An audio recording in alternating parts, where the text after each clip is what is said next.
आइए बच्चों, अब हम इस क्वेश्चन की प्रैक्टिस कर लेते हैं, देखते हैं कैसे होता है।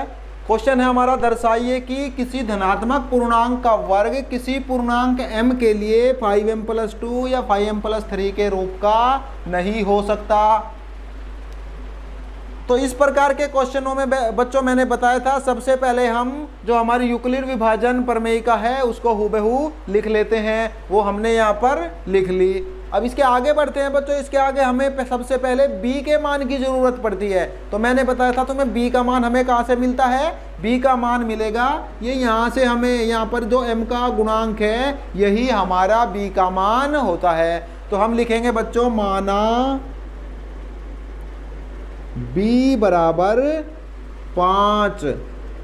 जब बच्चों हम b का मान 5 लेंगे तो इसमें हम b की वैल्यू 5 रखेंगे तो क्या बनेगा, a = 5q + r, और यहाँ पर भी रखेंगे 0 स्मॉलर देन और equal to r smaller than 5।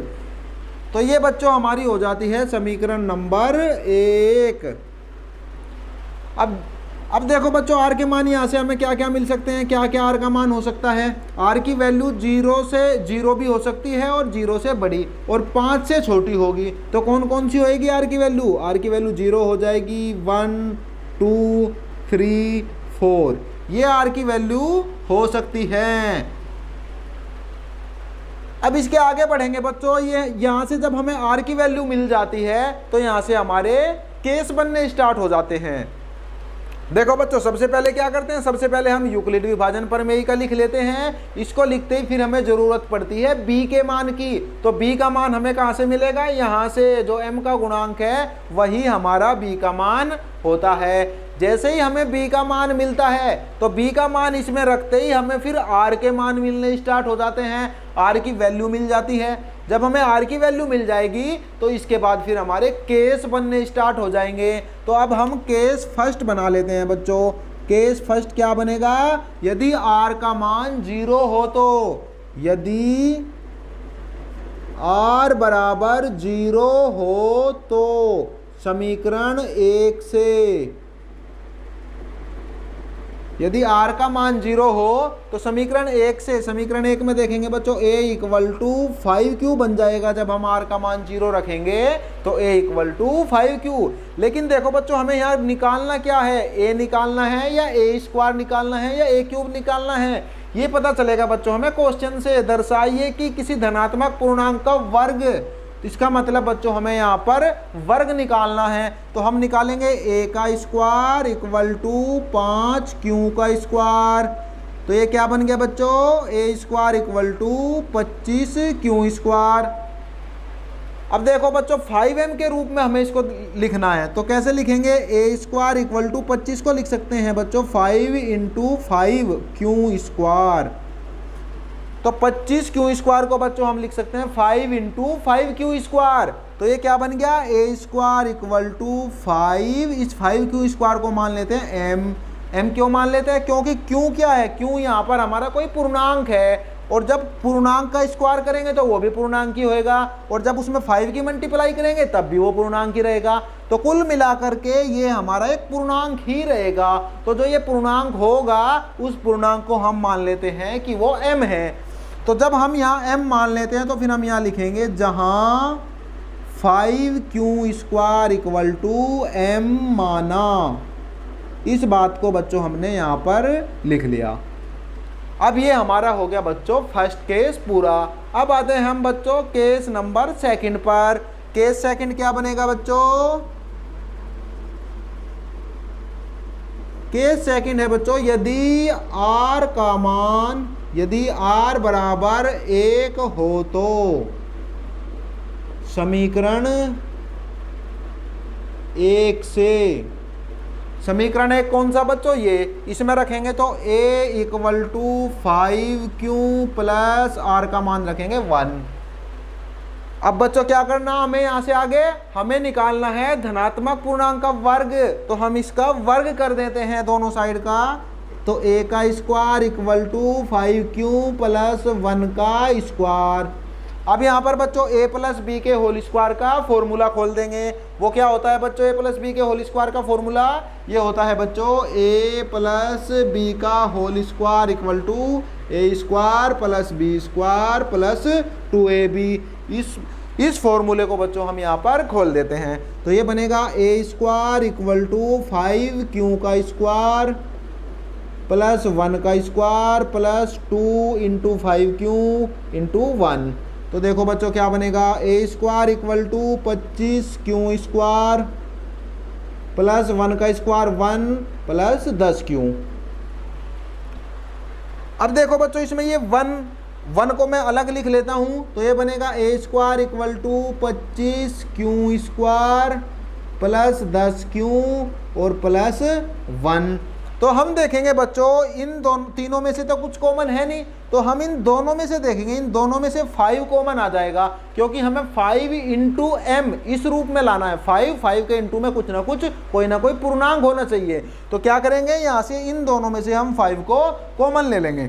तो a square equal to 5 common लेंगे तो अंदर क्या बचेगा, 5q स्क्वायर प्लस 2q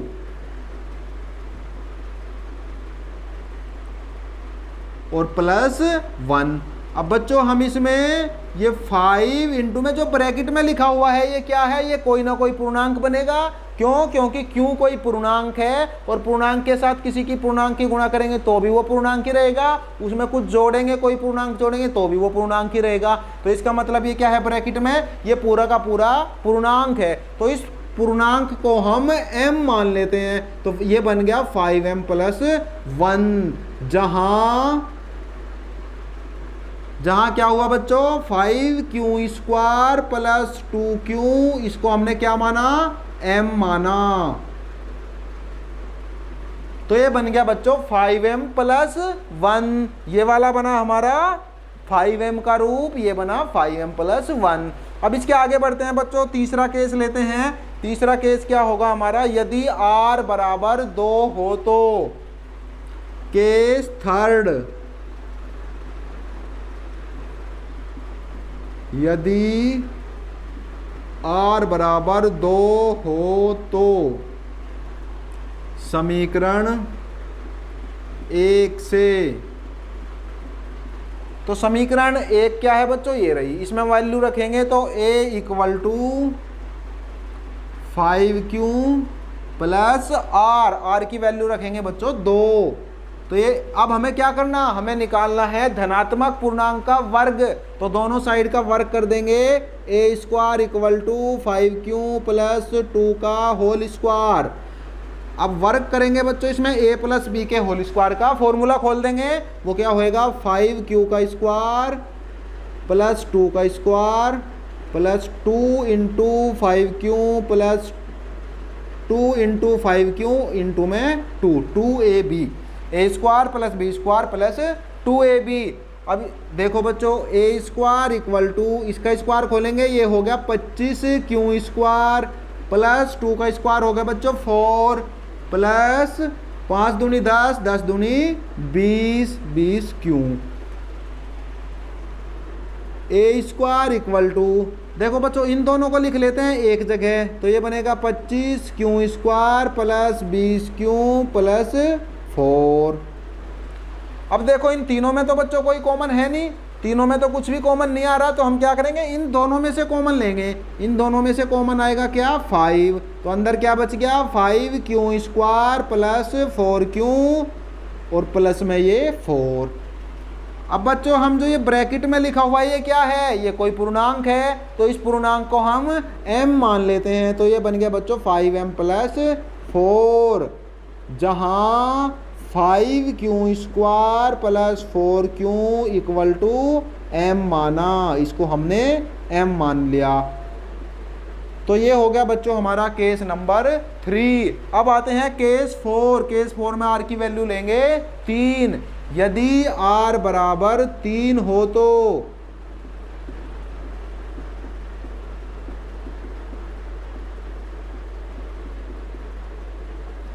समीकरण 1 से तो समीकरण एक कौन सी है बच्चों, ये, इसमें r की वैल्यू रखेंगे तो बनेगा a equal to 5q plus 3। अब क्या करना बच्चों, हमें धनात्मक पूर्णांक का वर्ग निकालना है। तो हम क्या करेंगे, a का square equal to 5q plus 3 का whole square, a square equal to a plus B के होल स्क्वायर का भी यहाँ पर फॉर्मूला खोल देंगे। तो बनेगा बच्चों 5q का स्क्वायर प्लस 3 का square plus 2 into 5q into 3, a square equal to 5 का स्क्वायर हो गया बच्चों 25, q स्क्वायर प्लस 3 का स्क्वायर हो गया बच्चों 9। अब आगे बढ़ेंगे बच्चों, प्लस 5 दूनी 10 दिया 30q, तो a स्क्वायर इक्वल टू, देखो बच्चों इन दोनों को तो एक जगह लिख लेते हैं, 25q स्क्वायर प्लस 30q, इसको तो मैं लिख लेता हूँ एक जगह दोनों को। अब इस 9 को क्या लिख सकते हैं, 9 को लिख सकते हैं बच्चों हम 5 प्लस 4, तो इसको लिख लेंगे हम 5 प्लस 4। तो a स्क्वायर इक्वल टू, अब हम देखेंगे यहाँ से यहाँ तक क्या कॉमन है बच्चों, इस पूरे में से हम फिर 5 को कॉमन ले सकते हैं। तो इसको हम कॉमन ले लेंगे, अंदर क्या बचेगा 5q square plus 6q plus 1 और प्लस 4। अब जो ये ब्रैकेट में लिखा हुआ है बच्चों, इसको मान लेंगे m, तो ये क्या बन जाएगा फिर, a square equal to 5m plus 4। यहाँ पे लिख देंगे जहां 5q square plus 6q plus 1 equal to m माना, इसको हमने m माना। तो ये हो गया बच्चों हमारा केस नंबर 4। अब आते हैं बच्चों केस 5 पर। केस 5 के लिए मैं यहाँ पर जगह बना लेता हूँ, यहाँ पर करते हैं बच्चों केस 5।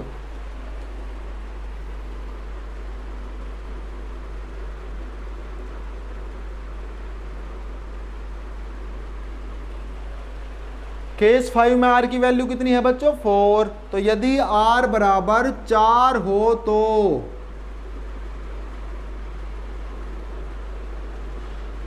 यदि r का मान 4 हो तो क्या बनेगा फिर, a equal to 5q plus 4, a equal to 5q plus 4। यहाँ लिखेंगे समीकरण 1 से,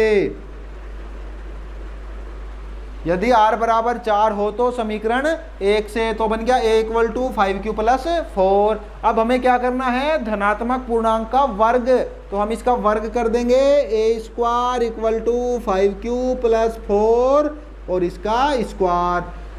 तो a स्क्वायर इक्वल टू, यहाँ पे बच्चों बन गया a प्लस बी का होल स्क्वायर, तो इसका फॉर्मूला खोलेंगे, a का स्क्वायर प्लस b का square plus 2 into a into B.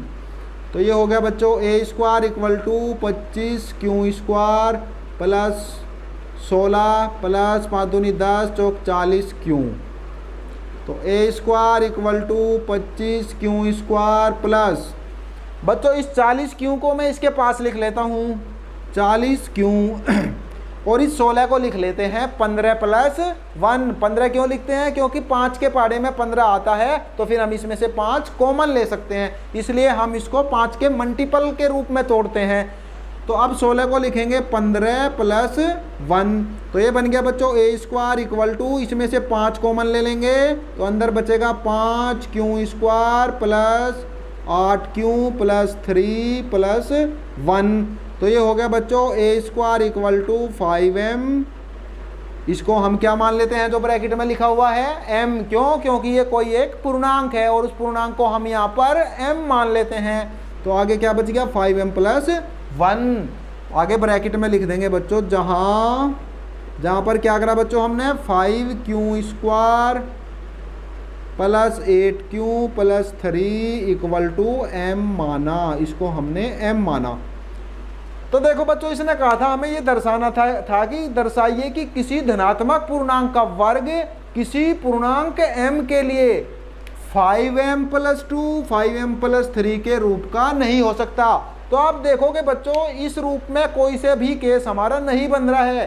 5m plus 2 5m plus 3 के रूप में। देखोगे पहला केस बना हमारा 5m के रूप का, सेकंड केस बना हमारा 5m प्लस 1 के रूप का, थर्ड केस बना हमारा 5m प्लस 4 के रूप का, और हमारा फोर्थ केस बना बच्चों 5m प्लस 4 के रूप में, और हमारा पांचवा केस बना बच्चों 5m प्लस 1 के रूप में। तो इसमें से हमारा कोई सा भी रूप का नहीं बना, कोई सा भी केस इन रूप का नहीं बना। तो इसका मतलब हो गया कि कोई भी जो धनात्मक पूर्णांक का वर्ग होता है वो 5m प्लस 2 या 5m प्लस 3 के रूप का नहीं हो सकता।